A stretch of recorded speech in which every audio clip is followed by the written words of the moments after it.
So here we're going to do an attached I-cord. You can see I've picked up some stitches along this square, and I'll share a little trick with you. This is actually the end of my yarn, not my working yarn. So I pulled a length of yarn that was about 4 times the length of the side of my square that I'm picking up stitches on, because I'm going to need to go back to this end to begin working my attached I-cord. So I don't want to have to join another strand of yarn up here and have an extra tail. So if you just start with a good length of working yarn and work towards the end of your tail as you pick up your stitches, it'll make this part easier. So now that I've picked up as many stitches as I want, I'm going to go back here to that very first stitch, and I'm going to do a 3-stitch attached I-cord. So what I'm going to need to do is actually add 3 stitches to the front of my work. So I'm going to do a quick cable cast on, reach between the stitches, yarn over and pull through a loop, and then pop that onto my working yarn with a little, my working needle with a little twist. I'm going to do that 2 more times, just between the stitches there, yarn over, bring it through, put it on the needle. And then I'm going to knit the first 2 stitches, 1, 2. I'm going to slip the 3rd stitch as if to knit, and then I'm going to knit that 4th stitch.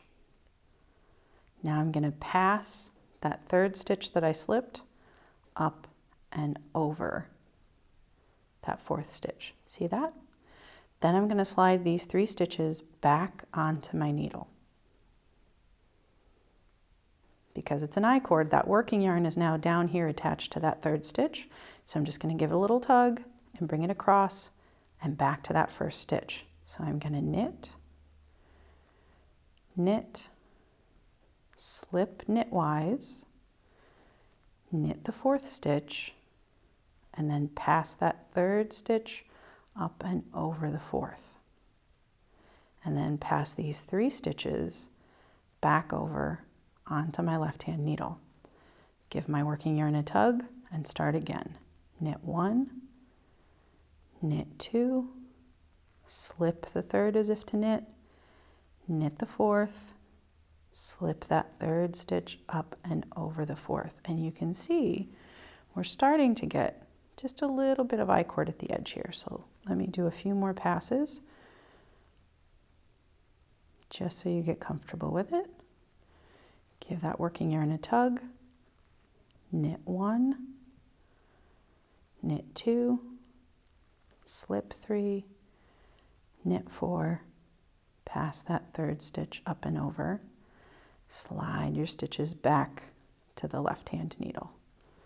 Give it a tug, knit 1, knit 2, slip the 3rd, knit the 4th, pass that slipped stitch up and over, slide your stitches back to the left-hand needle. So it's just that process over and over until you get to the end of where you want that I-cord bind off.